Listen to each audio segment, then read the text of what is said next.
أعوذ بالله من الشيطان الرجيم بسم الله الرحمن الرحيم الحمد لله رب العالمين اللهم صل على سيدنا محمد وعلى آل سيدنا محمد وبارك وسلم يا غفور يا رحيم يا الله ரப்பி கஃபிர் வரஹம் வஅன்த கைருர் ராஹிமீன். யா அல்லாஹ், ரமலானுடைய பொருட்டால் எங்கள் பாவங்களை மன்னித்து இருளக பாக்கியங்களை வழங்கிய அருள் ரஹ்மானே, ஆமீன் யா ரப்பல் ஆலமீன்.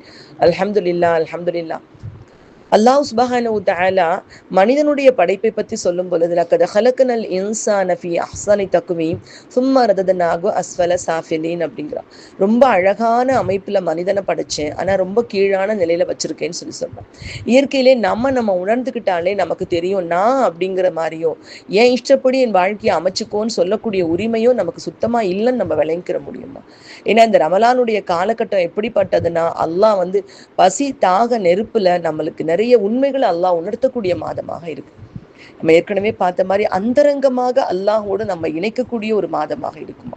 முதல்ல நாம யாரு நம்ம விளங்கிக்கிறோம். நாம எந்த வகையிலும் எஜமானர்கள் கிடையாது, ஒரு அடிமைகள் தான். அல்லாஹு தாலா நம்மளை விட்டு வச்சிருக்கான்னு வேணா சொல்லலாம், தவணை கொடுத்துருக்கான். எப்படின்னா, இவன் இந்த அடியான் இதுல சரி வந்துடுவான். ஏன்னா எவ்வளவு பலகீனமானவங்களா நம்ம இருக்கோங்கிறத உணர்ந்துக்கிட்டாலே நமக்கு ஒரு பயம் வந்துடுமா.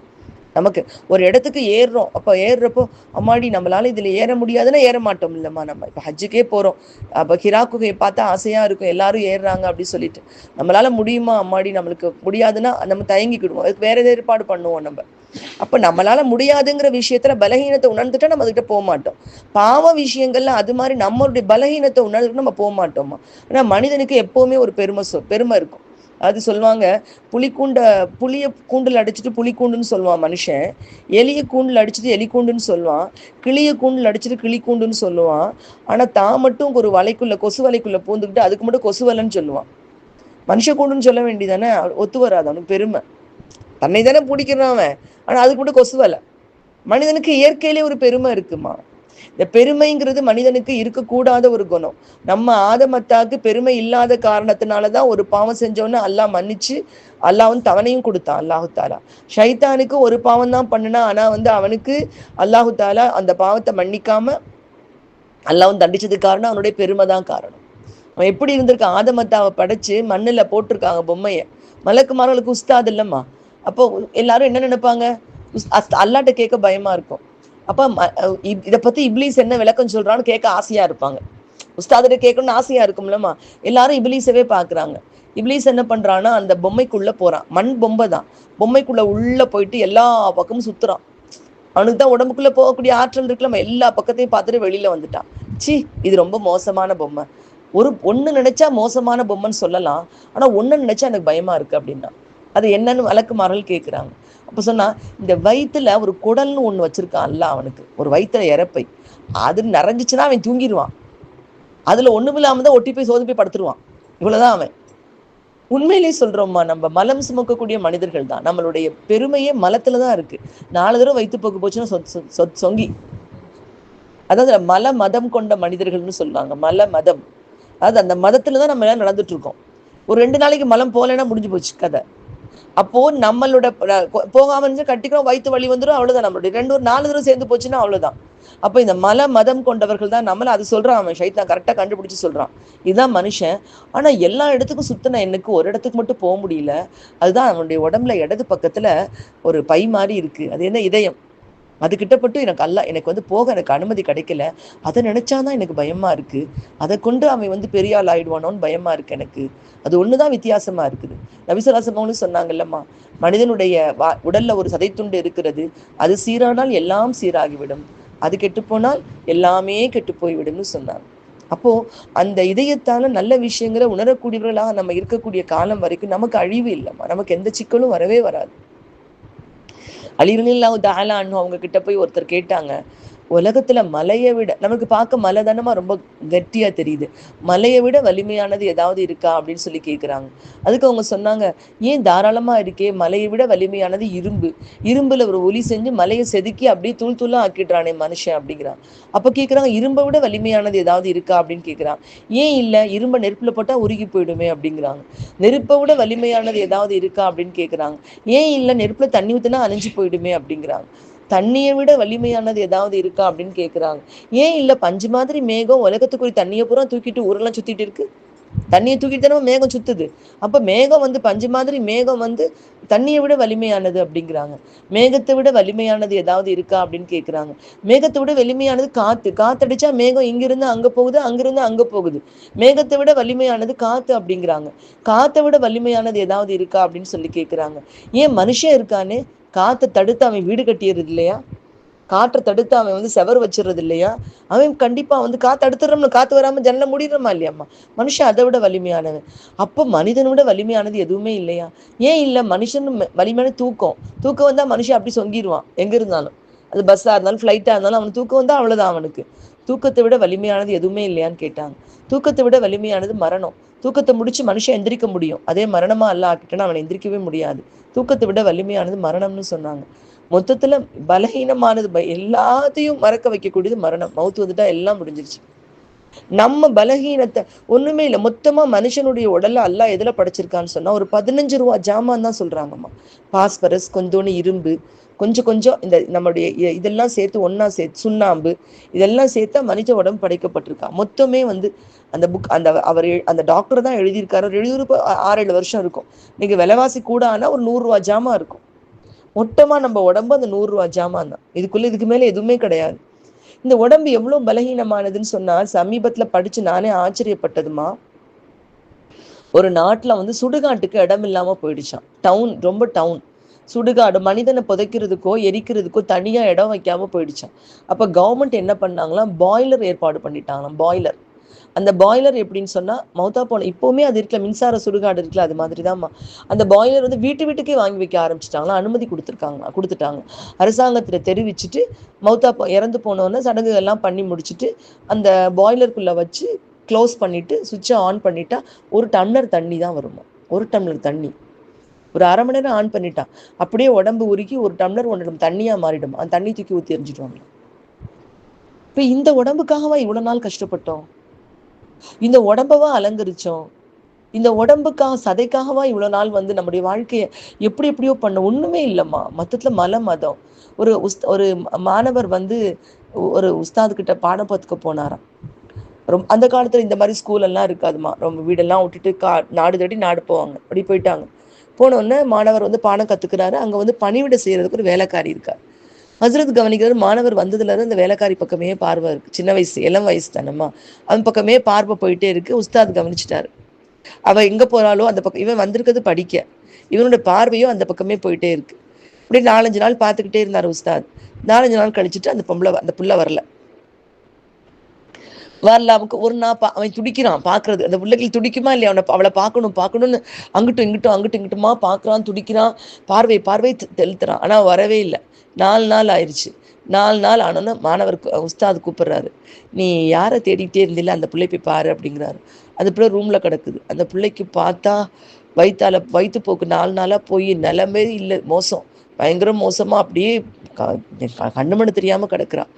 பார்த்தோன்னே நீ ஒரு நிமிஷம் நீ வான்னு சொல்லிட்டு அங்க வந்து அந்த மாணவர்களை திருத்தின ஆசிரியருடைய முறை நமக்கு கேட்க அருவருப்பா இருக்குமா. அதனாலதான் புனிதர்கள் உருவானாங்க அன்னைக்கு இருக்கிற பள்ளியில. இன்னைக்கு யார் உருவாகுறாங்க? ஸ்கூல்லையும் காலேஜ்லையும் என்ன உருவாகுதுமா? யோசிச்சு பாருங்க. மதரசாக்கள்ல கூட அப்படி உருவாக்க முடியுதுன்னு பயமா இருக்குமா. அவ்வளவு கடுமையான பயிற்சியில நீ மதரசா பிள்ளையில கொடுக்கவும் பயம். ஒரு அடி அடிச்சோன்னா அம்மா மாட்டது பிரச்சனை வந்துடும். ஸ்கூல்ல அடிச்சாலே ஸ்டேஷன்ல கம்ப்ளைண்ட் கொடுத்துருவோம் அப்படிம்பாங்க. என்ன செய்ய முடியும் நம்மளால? அப்படி அந்த மாதிரி ஒரு சூழ்நிலை நம்ம வாழ்ந்துட்டு இருக்கோம். கூட்டி கொண்டு போய் ஒரு பெரிய சட்டியில பாக்குறான். பக்கத்துல போம்ல மழை வாடை. அப்ப சொல்றாங்க, நீ எந்த பொண்ணை பார்த்து அடியே அந்த பொண்ணு பின்னாடி பார்வையை பார்க்கணியோ, இன்னைக்கு அந்த பிள்ளை நிலைமையை பத்தியா? அந்த பிள்ளை எப்படி இருக்கு? அந்த பிள்ளைய அவ்வளவு அழகா நடக்க வச்சது காரணம் இந்த மலம் தான். 4 நாளா அந்த பிள்ளைக்கு போன மலம். போய் பாரு. அதுக்காகவே அவர் என்ன ஏற்பாடு பண்ணாரோ தெரியலம்மா. இந்த மலம் தான் அந்த பிள்ளைய அழகு. இது மேலேயா நீ ஆசைப்பட்ட? இந்த மலம் ஒரு பிரச்சனை ஆனவொன்னா அந்த பிள்ளையுடைய அழகெல்லாம் போயிடுச்சு. அந்த பிள்ளை நடக்க கூட முடியல. இந்த பிள்ளைக்கா நீ இதுக்காக நீ இந்த ஊர் விட்டு ஊர் வந்த, எதை கத்துக்க வந்த, நீ எங்க உன்னுடைய பார்வை போயிட்டு இருக்குன்னு சொன்ன அந்த பையன் அஸ்தோஃபில சொல்லி மன்னிப்பு கேட்டு திருந்தி வந்துட்டானம்மா. ஒண்ணுமே இல்லைம்மா உலகம். அதுடைய இந்த நம்மளுடைய பலகீனத்தை நம்ம உணர்ந்துக்கிட்டோம்னு சொன்னா நம்ம அல்லாஹ்கிட்ட சொல்லணும், அல்லா நான் ரொம்ப பலகீனமா இருக்கிறேன் அல்லா, எங்களுடைய பலகீனத்தால நாங்கள் தவறுகள் செஞ்சுட்டாம எங்களை பாதுகாத்துட்டு அல்லா. எங்கள்கிட்ட என்ன பலகீனம் இருக்கு? நம்ம கிட்ட எதுவுமே கிடையாதுமா. அல்லாவுடைய நாட்டம் இந்த நிமிஷம் நில் அப்படின்னா உயிர் நின்றுடும். அவ்வளவுதான், முடிஞ்சு போச்சு. உள்ள இழுக்கிறோம்ல மூச்சு, அது வெளியில வர்றப்ப அல்லாட்ட பெர்மிஷன் கேட்குது. எப்படி சூரியன் உதிக்கிறப்ப அல்லாட்ட பெர்மிஷன் கேட்குதோ அது மாதிரி உள்ள போற மூச்சு வெளியில வரப்ப இது வெளியில வரவா, நான் அதோட நிறுத்திக்குவான்னு கேட்குது. அல்லாஹ் கொடுத்த தவணை நம்மளெல்லாம் விட்டு வச்சிருக்கான். இந்த மனுஷன் இன்னைக்கு திருந்திடுவான், நாளைக்கு திருந்திடுவான், இன்னைக்கு வந்து அல்ல தொழுகை பக்கம் வந்துடுவான், இன்னைக்கு பாவத்தை விட்டு அவன் மீண்டு வந்துடுவான், அவன் வாழ்க்கையில நேர்வழிக்கு வந்துடுவான் அப்படின்னு சொல்லிட்டு நம்ம அல்லாஹ்கிட்ட தௌபா செஞ்சுட்டு இருக்கோம். ஏன்னா வாழ்க்கையில வந்து நம்முடைய பலகீனத்தை உணர்ந்துட்டா எந்த நேரமும் திருந்திடலாமா. ஹசன் பசீர் ரஹ்மத்துல்லாஹி அலைஹி அவங்க ஒரு ஊர்ல போய் பயான் பண்றதுக்காக போறாங்க. அப்ப அந்த ஊர்ல இருக்க பெண்கள் சொல்றாங்க, எங்களுக்கே நீங்க பயான் பண்ணிட்டு இருக்கீங்களே, எங்க தெருவுல ஒரு பெண் இருக்கா, எங்க வீட்டு ஆண்களை எல்லாம் வழிகெடுக்கக்கூடியவளாக இருக்கிறா அந்த பெண்ணு. அந்த பெண் என்ன பண்றா, எங்க வீட்டு ஆண்களை எல்லாம் தவறான வழிக்கு அந்த பெண் இழுக்கிறா, அவளை போய் திருத்துங்க நீங்க அப்படின்னு சொல்றாங்க. சொன்ன உடனே அவர் பெரியார் ஹசன் பஸ்ரி ரஹ்மத்துல்லாஹி அலைஹின்னு சொன்னாலே உள்ள வந்தாலே அப்படியே எல்லாரும் அப்படியே மெய்மறந்து போய் அவங்க பேச்சை கேட்கக்கூடியவங்க. உடனே இவங்க போயிட்டாங்க. ராத்திரி ஆயிடுச்சு. போய் வாசல்ல நிக்கிறாங்க. எப்பவுமே அவ ராத்திரி ஆனா வேலைக்காரியை மேல அனுப்பி யார் வந்திருக்கான்னு பார்க்க சொல்லுவான். இது மாதிரி வாசல்ல நின்று தத்துன்னு யாருன்னு போய் பாரு. பார்த்தா ஒரு ஆலிம்சா நிற்கிறாரு, தாடியும் சொல்லை வெள்ளையும் சொல்லையுமா. உடனே பிச்சைக்காரங்க வந்திருக்காங்க, காசு கொடு அப்படின்ட்டாரு. காசை கொண்டு போய் போடுறாங்க. காசு வாங்குறதுக்கு வரல, நான் உள்ள வர வந்திருக்கேன், கதவு தரேன். அவளுக்கே அதிர்ச்சி, அந்த பெண்ணுக்கே அதிர்ச்சி. என்னடா அது இப்படிப்பட்ட ஆட்களுமா நம்மக்கிட்ட வர்றாங்க அப்படின்ட்டு வேறு வழி இல்லை, கதவு திறந்து விட்டுட்டு அந்த பொண்ணு உள்ள வந்துட்டார். உள்ள வந்த உடனே ஆச்சரியமா அவ பார்க்குறான். பார்த்தோன்னே ஒரு நைட்டுக்கு உன்னோட தங்குறதுக்கு எவ்வளோ காசு அப்படின்னு கேட்குறாங்க. 1000 ரூபாய், 1000 வெள்ளி, எனக்கு நான் காஸ்ட்லியான பொண்ணு, 1000 வெள்ளி. சரி 1000 வெள்ளியை கொடுத்துட்டார். கொடுத்த உடனே அந்த பெண்ணை தயாரிப்போட தான் இருக்கிறா. தவறான விஷயத்துல ஆண்கள் வருவாங்க. அப்போ உடனே அவர் சொல்ல போய் குளிச்சுட்டு வா நீ போய் அப்படிங்கிறாரு. நான் குளிச்சுட்டு தான் வாசனையோட இருக்கிறேன், 1000 ரூபாய் கொடுத்துட்டு நான் என்ன சொன்னாலும் நீ செய்யணும், முதல்ல போய் நீ போய் குளிச்சுட்டு வா அப்படிங்கிறாரு. அந்த பொண்ணு போய் குளிச்சுட்டு வந்துடுறான். ஒழு செஞ்சுட்டு வா அப்படிங்கிறாரு. என்ன ஒழு செய்ய சொல்றீங்க, நான் 1000 ரூபாய் கொடுத்துட்டேன், நீ கண்டிப்பா நீ வந்து நான் சொல்றதெல்லாம் நீ செஞ்சுதான் தீரணும். போய் ஒழு செஞ்சுட்டு வந்துருச்சு அந்த பொண்ணு. வந்தோடனே என்னோட நின்று தொழு, இமாமத் தொழுன்னு சொல்லிட்டார். தௌபா நஃபில் தொழுகிறார். தொழுது முடிச்சு சஜிதாக்கு போயிட்டார். போய் அழுகிறாருமா, அல்லாஹ் என்னால முடிஞ்சது இந்த பொண்ணை சஜிதா வரைக்கும் கொண்டு வர முடிஞ்சிருச்சு அல்லா. அந்த பொண்ணுடைய இதயம் உன் கைவசம் இருக்கு அல்லா, அதை நடுக்கத்தை கொடுத்துரு அல்லா. இந்த உலகம் மட்டமானது அல்லா, இந்த பொண்ணோட வாழ்க்கை வீணா போயிடக்கூடாது ரப்பு. இந்த பொண்ணுக்கு நேர்வழி கொடுத்துரு அல்லா. அல்லா ரப்பு இந்த பொண்ணோட வாழ்க்கையை மாத்தி வச்சிரு ரப்பு அப்படின்னு சொல்லிட்டு அவ்வளோ அழுக அந்த பெண்ணுக்காக அழுது துவா செஞ்சு திரும்புறாங்கம்மா. திரும்பினா அந்த பொண்ணோட கண்கள்ல கண்ணீர் தேம்பி தேம்பி அழுதுட்டு இருக்காங்க. அழுதுட்டு என்னையும் அல்லா மன்னிப்பானா உஸ்தாத் அப்படின்னு கேட்குறாங்க. கண்டிப்பா அல்லா மன்னிப்பாம்மா. அல்லா வந்து யாரையுமே மன்னிக்க மாட்டே, தூக்கி எறிஞ்சிருவேன்னு சொல்லலை. இன்னைக்கு நீ உடனே என்ன பண்ணிட்டான்னு சொன்ன, தன்னுடைய சொத்து சுகம் எல்லாத்தையும் அப்படியே போட்டுட்டு ஒரு முரட்டு கம்பளியை போட்டுட்டு எனக்கு தீனுடைய வழியை காட்டு அப்படியே வீட்டை விட்டு கிளம்பிட்டாங்க. இந்த பயான் சொல்ற அவங்க வந்து இறைநேச செல்வி. இந்த பயான் சொல்றப்ப அவங்க பேரை நாங்கள் சொல்ல மாட்டோம்மா. ஏன்னா வேற பயான் சொல்றப்ப அவங்க பேரை நாங்கள் சொல்லுவோம். இந்த பயான் சொல்றப்ப உங்களுக்கு அவங்களுடைய கண்ணியம் கருதி நாங்கள் சொல்ல மாட்டோம் அவங்க பேரை. பெரும்பாலும் எந்த பயான்லையும் சொல்ல மாட்டாங்க. அப்படிப்பட்ட இறைநேச செல்வியாக அந்த பெண் சாதாரண பொண்ணாகல, இறைநேச செல்வியாக ஆனாங்க. அதாவது அவங்களுடைய உபதேசங்கள் புக்கா இன்னைக்கு படிக்கிறாங்க எல்லாருமே. இப்போ வாழ்க்கையில மாற்றம் அப்படிங்கிறது எப்ப நம்முடைய பலகீனத்தை உணர்ந்துட்டோம்னு சொன்னா, நம்ம ரொம்ப அற்பமானவங்க, நம்ம ரொம்ப அல்லாஹ் தாலா அந்த ஒட்டுமொத்த உலகத்தையே கொசுடைய ரெக்கைக்கு சமானம் இல்லை அப்படின்னு சொல்லிட்டு சொல்றான் அல்லாஹ் தாலா. நம்ம எவ்வளோ அற்பமானவங்க அப்படிங்கிறத உணர்ந்துட்டோம்னு சொன்னா நமக்கு அல்லாஹ் சுப்ஹானஹு தாலா கண்டிப்பா நம்முடைய வாழ்க்கையில எல்லா விஷயங்களையும் நமக்கு உணர்த்திடுவான் அல்லாஹு தாலா. ஏனோ நமக்கு அந்த எண்ணமே வரமாட்டேங்குதுமா. நாங்கிற எண்ணம் நம்முடைய மனசுல இருக்குது. ஏன் வீடு, என்னோட குடும்பம், ஏன் புள்ள, ஏன் புருஷன், என்னோட உடம்பு, என்னுடைய காலம், நாள், இன்னைக்கு அப்படி சொல்லிட்டு நாம என்ன பண்றோம்னா நம்மளோடதுன்னு சொல்லிட்டு நம்முடைய வாழ்க்கையை நம்ம வந்து கொஞ்சம் வந்து நம்மளதுன்னு நினைக்கிறதுனாலதான் இந்த பிரச்சனை எல்லாமே. ஆனா அல்லாஹ்வுடைய கிருபை எப்பவுமே நம்மளை காத்துட்டு இருக்குதுமா. லா இலாஹ இல்லா அன்த சுப்ஹானக இன்னி குன்து மினல் ஸாலிமீன் ஃபஸ்தஜப்னா லஹு வனஜ்ஜைனாஹு மினல் கம். அல்லாஹ் சொல்றான். யூனுஸ் நபி அலைஹிஸ்ஸலாம் அவங்க என்ன பண்றாங்கம்மா, நைனுவா நகரத்துல தீனுடைய பணியை செஞ்சுட்டு இருக்காங்க. அந்த மக்களுக்கு எத்தி வைக்கிறாங்க. மக்களோ அழிச்சாட்டியம் பண்றாங்க. அப்ப அல்லாஹ் கிட்ட சொல்லிட்டாங்க, அந்த ஊர் சட்டம் என்னன்னா பொய் சொன்னா கழுத்தெடுத்துடுவாங்க. அது அந்த ஊர் சட்டம். அப்ப அல்லாஹ் கிட்ட துவா செய்யறாங்க, யா அல்லாஹ் நெருப்பு மேகத்தை கொண்டு இந்த மக்களை அழிச்சிடு அல்லாஹ் அப்படின்னு சொல்லிட்டாங்க. நெருப்பு மழையை பொழிஞ்சு அழிச்சிடுன்னு துவா செஞ்சுட்டாங்க. துவா செஞ்சுட்டு நெருப்பு மழை, அவங்களுக்கு தெரியும் நபியுடைய துவா ஒருபோதும் கபூலாகாம இருக்காது. அவங்க 3 நாள் வெளியில போயிட்டாங்க. ஊரை விட்டு தாண்டி வெளியில போய் உட்காந்துட்டாங்க. ஒரு இடத்துல உட்காந்துட்டாங்க. 3 நாள் ஆயிடுச்சு. 3 நாள் அதுக்குள்ள இங்க என்ன ஆயிடுச்சுன்னா இப்படி மேகம் வருது, மழை தான் பெய்ய போகுதுன்னு ஆசையாக பார்த்துட்டு இருக்காங்க. பிரியாணிக்கு தம் போட்டால் எப்படி இருக்கும் மேலே, அந்த மாதிரி நெருப்பு கங்கு மேலே பார்க்குறாங்க. இந்த மக்கள் துடியாக துடிக்கிறாங்க, யூனுஸை தேடி போகிறாங்க. ஆனால் யூனுஸ் நபி அங்கே இல்லை, அவங்க வெளியே போயிட்டாங்க. உடனே என்ன போய் சஜிதால விழுந்துட்டு என்ன பண்ணிட்டாங்க, யூனுஸ் நபியுடைய ரப்பு யாருன்னு தெரியாது அவங்களுக்கு, கேட்கவே இல்லையா அவங்க. யூனுஸ் நபியுடைய ரப்பான உன்னை ஈமான் கொண்டுட்டோம், எங்களை மன்னிச்சுட்டு அல்லான்னு அழ ஆரம்பிச்சிட்டாங்க. உடனே அல்லாஹ் அதை மாற்றிட்டான். இது இவங்களுக்கு தெரியாது. இவங்க அந்த பக்கம் இருந்து வந்தவங்கள்ட்ட கேட்குறாங்க, என்ன ஆச்சு நைனுவா நகரத்தில் அப்படின்னு கேட்குறாங்க. நைனுவா நகரத்து மக்கள் வந்து நல்லா தான் இருக்காங்க, ஒன்றும் ஆகலையே. இப்போ அந்த ஊருக்கு இவங்க போக முடியாது. ஏன் போக முடியாதுன்னு சொன்னால், போனால் பொய் சொன்னாங்கன்னு கழுத்தெடுத்துடுவாங்க. இவங்களுக்கு நடந்தது தெரியாது. உடனே மன வருத்தம் ஆயிடுச்சு இவங்களுக்கு. நான் அல்லாஹ் உனக்கா நபியுடைய துவாவான என் துவா கபூலாகாமல் போயிடுச்சு, வருத்தத்தோட போகிறாங்க. அல்லாமல வருத்தப்பட்டுட்டாங்க. கொஞ்சம் வருத்தப்பட்டு கடற்கரையில் போகிறாங்க. ஒரு கப்பல் ரெடியாக கிளம்பி நிற்கிது. அந்த கப்பல் மேலே ஏறிட்டாங்க. கப்பலில் ஏறிட்டு உள்ளே போயிட்டு இருக்காங்க. அந்த கப்பல் போகிறப்ப எப்போவுமே கப்பலில் போகும் பொழுது ஏதாவது சின்னதாக பாதிப்பு ஏற்பட்டுட்டா வேறு வழி இல்லைல்லம்மா, எல்லாருமே கடவுள் பக்கம் திரும்பிடுவாங்க. அப்போ எல்லாரும் சொல்கிறாங்க, யாரும் அந்த அவங்க அந்த கப்பலுடைய மாலுமி சொல்கிறாங்க, என்ன சொல்கிறாங்க, எல்லாரும் இறைவன்கிட்ட கையேந்துங்க. யாரோ இந்த கப்பலில் வந்து இவ்வளோ நாள் நாங்கள் பாதுகாப்பாக பிரயாணம் பண்ணியிருக்கோம், ஆனால் இந்த முறை இறைவனுக்கு மாறு செஞ்ச யாரோ ஒருத்தர் இருக்கிறாங்க போல இருக்குது, அதனால் இந்த கப்பல் வந்து இன்னைக்கு ஆபத்தில் மாட்டிக்கிடுச்சு. யாராக இருந்தாலும் இறைவன்கிட்ட மன்னிப்பு கேளுங்க. இவருக்கு என்ன, யூனுஸ் நபிக்கு என்ன ஞாபகம், அலை இஸ்லாம் அவங்களுக்கு என்ன ஞாபகம், நம்ம தான் தப்பு பண்ணியிருக்கோம் அப்படின்ட்டு, இந்த மக்களை காப்பாற்றுறதுக்கு ஒரு வழி இல்லை, நம்ம தான் அல்லா மேலே கோச்சிட்டு வந்திருக்கிறோம், மக்களை காப்பாற்றணும்னா நம்ம வந்து கப்பலை விட்டு குதிச்சிருவோம்னு கடலில் குதிச்சிட்டாங்க. கடல்ல குதிச்ச நேரத்துக்கு அப்படியே ஒரு திமிங்கலம் ஆணு வாய் பொழந்துட்டு இருந்துச்சு. அப்படியே அப்படியே சல்லுன்னு வலிக்கிட்டு திமிங்கலத்தோட வயிற்றுக்குள்ள போயிட்டாங்க. நல்லா சாகடிக்கல அல்ல. இன்னைக்கு அது நமக்கு அற்புதம் ஆச்சரியமா இருக்கலாமா. திமிங்கலத்தினுடைய வரலாறை எடுத்து பார்த்தோம்னு சொன்னா, அது 6 மாசத்துக்கு தேவையான ஆக்சிஜனை வயிற்றுக்குள்ள சேமிச்சு வச்சிருக்குமா. அதில் மனிதன் உள்ள உயிர் வாழ முடியுமா. அது மட்டும் இல்லாமல் குறிப்பிட்ட காலத்துக்கு வாய் திறந்துட்டு செரிக்காமவே இருக்குமா, நோம்பு மாதிரியே இருக்குமாம்மா திமிங்கலம். அதனுடைய வாழ்க்கையை ஆய்வு பண்ணவங்க சொல்றாங்க, உள்ளுக்குள்ள மனிதர் இருந்திருக்க முடியும். உள்ள போயிட்டாங்க, உள்ள போய் வலிக்கிட்டே போய் ஈரல் கிட்ட போயிட்டாங்க. அல்லாஹ் அப்படியே கடலை சுத்தி சுத்தி காமிக்கிறான். அல்லாட்ட மன்னிப்பு கேட்டு அழுகுறாங்க. அதான் சொல்றான், லா இலாஹ இல்லா அன்த சுப்ஹானக இன்னி குன்து மினல் ஸாலிமீன். திக்ரு ஓதிட்டே இருக்காங்க. அல்லாஹ் சொல்றான். அல்லாஹ் என்ன செய்யறான், அந்த அப்படியே ஈரல்ல தலை வச்சு நான் மன்னிப்பு கேட்டுக்க, அல்லாஹ் நான் தப்பு பண்ணிட்டேன், அல்லாஹ் என்னன்னு கேட்கல. அல்லாஹ் லா இலாஹ இல்லா அன்த, உனக்கு வணக்கத்துக்குரியவன் உன்னை தவிர வேறு யாரும் இல்லையா. அல்லாஹ் தன்னோட பலகீனத்தை உணர்ந்துட்டாங்க. அல்லாஹ் லா இலாஹ இல்லா சுபஹானக்க, நீ மிக தூய்மையானவன், இன்னி குன்து மினல் ஸாலிமீன், என்னைய நான் ரொம்ப அநியாயக்காரன். ஏன்னா அதை விட்டு எப்படி தப்பிப்போம் சான்ஸ் இல்லைங்கிறது அவங்களுக்கே நல்லா தெரியும். ஆழ கடலுக்குள்ள ஒரு மீன் வயிற்றுக்குள்ள இருக்கிறோம். திமிங்கலம் செரிக்க ஆரம்பிச்சிருச்சுன்னா அடுத்த நிமிஷம் என்ன ஆயிடும். திமிங்கலம் எவ்வளோ பெரிய பிராணி, நான் 10 யானை அளவுக்கு இருக்கும், அது தாங்குமா, நம்ம உடம்பு தாங்குமா, அதான் எதுவுமே அவங்களுக்கு புரியாது. இந்த கால சயின்ஸ் இதெல்லாம் கண்டுபிடிச்சிருக்கு, அந்த காலத்துல அதுவும் தெரியாது. ஏனோ உயிரோட இருக்கும்னு நினைக்கிறாங்க அவங்க. அப்போ உடனே அல்லாஹ் என்ன பண்றான், திமிங்கலம் வருது மேலே வந்து கக்குது. திமிங்கலம் கக்குது. நம்ம இதுவுமே உண்மைமா என்னன்னா, அம்பர்னு ஒரு வாசனை, உலகத்திலே மிக காஸ்ட்லியான வாசனை அம்பர். கடற்கரையில அம்பரை தேடி மக்கள் அலைவாங்களாம். அது ஒரு வாளி கிடைச்சிருச்சுன்னா கோடீஸ்வரனம். அது வந்து அது திமிங்கலத்தினுடைய வாந்தியாமா, வந்து வாந்தி எடுக்குமா திமிங்கலம். அந்த வாந்தி தான் அம்பருங்கிற வாசனை திரவியமா. அது கொஞ்சோன்னு கிடைச்சிட்டாலே கோடி கோடியா வித்துடலாமா. அதுக்காக கடற்கரையில தேடிக்கிட்டே அலைவாங்களாம். அது திமிங்கலம் வந்து வாமிட் பண்ணிடுச்சு. வாமிட் பண்ணதோட அப்படியே இவங்க வெளியே வந்து விழுந்துட்டாங்க. யூனுஸ் நபி வெளியே விழுந்துட்டாங்க. அப்படி நமக்கு ரொம்ப நேரம் கை ஊற போட்டு துவைச்சா கையெல்லாம் ஊறி போயிருக்கும், அப்படியே ஊறி போயிருக்கு உடம்பெல்லாம், உள்ளுக்குள்ள இருந்து எந்திரிக்க முடியல. டக்கு டக்கு டக்குன்னு சொரக்கொடி வருது, அப்படியே மூடிடுது. சொரக்கொடியிலேருந்து நெல் வருது. அல்லாஹ் அவங்கள பாதுகாத்துட்டான். இது அவங்க வரலாறு.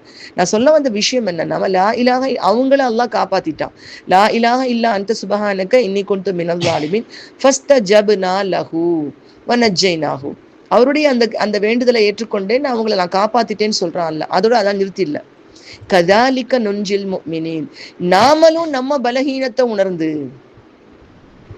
அல்லாஹ் நான் ஒரு பலகீனமான அடியானியா, அல்லாஹ் என்னோட வாழ்க்கையில அல்லாஹ் நீ கேள்வி கேட்ப, நான் பார்த்த பார்வை, நான் கேட்ட கேள்வி, நான் பேசின பேச்சு எல்லாமே பதிவாகுது, அத்தனையும் எடுத்து என் முன்னாடி கொட்டப்படுங்கிற அந்த எண்ணம் இல்லாம நான் அப்படிங்கிற எண்ணத்துல நான் தப்பு பண்ணிட்டேன். அல்லாஹ் என்னை மன்னிச்சிடு ரஹ்மானே, என்னை காப்பாத்திடியா அல்லாஹ். உன்னை எனக்கு நீ காப்பாத்தலைன்னா என்னை காப்பாத்துறதுக்கு யாருமே இல்லைன்னு நம்ம நிற்கும் பொழுது அவனுடைய ரஹமத் இருக்கு பார்த்தீங்களா. அல்ஹம்துலில்லாஹ்.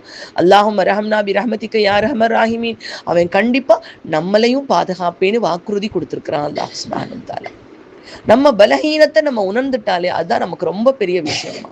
உலகத்துல நான் ரொம்ப பலகீனமான அடியான். ஒரு எஜமானன் என்ன பண்றாரு, ஒரு வேலைக்காரனை வைக்கிறாரு. அந்த வேலைக்காரனை வச்சு சொல்றாரு, உனக்கு என்ன வேலைன்னா, எனக்கு லேசான வேலை தான், ஆனா அங்க தூரத்துல போட்டிருக்க வேலி இருக்குல்ல, அதை தாண்டி நீ போகக்கூடாது, போனா உனக்கு தண்டனை தான், வேலை விட்டு நிறுத்திடுவேன். அவன் என்ன பண்றான், அதே மாதிரி பார்த்துட்டு இருக்கான். ஒரு நாள் வந்து ஏதோ ஒரு சாமா வேலிக்கு வெளியே விழுந்துருச்சு. வேலி பக்கம் போறா, எஜமானன் தூரத்துல சேர் போட்டு உட்காந்துருக்கிறாரு. அவன் போய் அங்க போய் பார்க்கறான், கையை விட்டு எடுக்கிறான். எஜமானன் சொல்லுவாரோன்னு பார்த்தான், சொல்லல.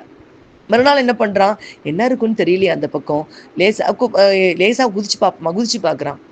அன்னைக்கு எதுமா ஒன்றும் சொல்லலை. இதே வழக்கமாக வச்சுக்கிட்டான், குதிச்சு குதிச்சு போக வர கொஞ்ச நேரம் இருக்க வைக்க இருந்துட்டான். அடுத்த மாதம் வந்துடுச்சு. வந்து எஜமானர் கூப்பிட்டு என்ன சொல்ற, நான் என்ன சொன்னேன் உன்னைய, நான் இத்தனை அவன் கரெக்டாக எஜமானர் சொல்லாரு, இத்தனை தடவை இத்தனை நிமிஷம் இத்தனை வினாடி நீ இந்த வேலையை தாண்டி நீ அங்கே போயிருக்க. எஜமானே நான் என்ன சொன்னேன் உன்னைய, நான் சொன்ன காடு. அப்போ எஜமானன் பார்த்துக்கிட்டே தான் இருந்தார், விட்டு வைக்கிறார். இன்னைக்கு திருந்திடுவான், நாளைக்கு திருந்திடுவான். அது மாதிரி ரப்பு நம்மளை விட்டு வச்சிருக்கான். நம்ம வினாடி கணக்குல செய்யக்கூடிய பாவங்களை கூட அல்லாஹு தாலா குறிப்பெடுத்து கொள்ளக்கூடியவனாக இருக்கிறான். அப்ப நிச்சயமா அல்லாஹ் நம்மளை விட்டுருவாங்கிற எண்ணத்தை நம்ம விட்டுறணுமா? நம்ம அதுக்கு சான்ஸே கிடையாது. அல்லாஹ் நம்மளை உறங்காத கண் கொண்டு கண்காணிக்கக்கூடியவனாக இருக்கிறான். நம்ம செய்யக்கூடிய சின்னதோ பெருசோ எல்லாத்தையுமே ரப்புல் ஆலமீன் பார்த்து கொண்டே இருக்கிறான். அப்போ அவனுடைய ரஹமத்துக்கு ரொம்ப தேவையுடையவர்களா நம்ம இருக்கிறோம். நம்முடைய பலகீனத்தை உணர்ந்து, அல்லாஹ் நாங்க ரொம்ப பலகீனமா இருக்கிறோம், யா அல்லாஹ் இயலாமையில இருக்கிறோம் ரப்பு, எங்களுடைய இயலாமை பலகீனத்தை முன் வச்சு உன்கிட்ட கேட்கிறோம். எஜமானனாக நீ எங்களுக்கு அருள் செய்து விடியா அல்லாஹ், எங்களுடைய பாவங்களை மன்னித்து விட ரஹ்மானே. இன்ஷா அல்லாஹ் இந்த ரமலானுடைய பொருட்டால் அல்லாஹ்வுடைய ரஹமத்தின் மிக தேவையுடையவராக இருக்கக்கூடிய நாம அல்லாஹ்ட்ட கேட்போமா. இன்ஷா அல்லாஹ். யா அல்லாஹ் கிருபையில நாயனே, எங்களுடைய பாவங்களை மன்னித்து உன்னுடைய அருளை எங்களுக்கு முழுமையாக அளித்து தந்துடும் ரஹ்மானே. பாவங்களை விட்டு மீண்ட வாழ்க்கையை வாழக்கூடிய தௌஃபீக்கை எங்களுக்கு தந்துருள்வா யா அல்லாஹ். ஆமீன் ஆமீன். வாஹிர் தஅவானா அல்ஹம்துலில்லாஹி ரப்பில் ஆலமீன் பிரஹ்மதிக யா அர்ஹமர் ரஹீமீன். அஸ்ஸலாமு அலைக்கும் வரஹ்மத்துல்லாஹி வபரகாத்துஹு. இன்னைக்கு பயான்ல கத்துக்கிட்ட திக்ரு ரொம்ப அற்புதமான திக்ருமா, ரொம்ப அற்புதமான திக்ரு. மாஷா அல்லாஹ். இதை கொண்டு துவா செஞ்சோம்னு சொன்னா ஆயத்தே கரீம்னு சொல்லக்கூடியதுமா. நம்ம என்ன துவா கேட்கறதா இருந்தாலும் ஒரு தடவை இதை சொல்லிட்டு கேட்டோம்னா, லா இலாஹ இல்லா அன்த சுப்ஹானக இன்னி குன்து மினல் ஸாலிமீன் சொல்லிட்டு துவா கேட்டால் கண்டிப்பாக நமக்கு அல்லாஹ் அந்த துவாவை நம்ம கபூல் பண்ணுவான் இன்ஷா அல்லாஹ். இதுக்கான நபிமொழி ஆதாரமும் நமக்கு இருக்குமா. அதனால இன்ஷா அல்லாஹ் இந்த துவாவை நம்முடைய வாழ்க்கையில வழக்கமாக எடுத்துக்குவோம் இன்ஷா. அஸ்ஸலாமு அலைக்கும்.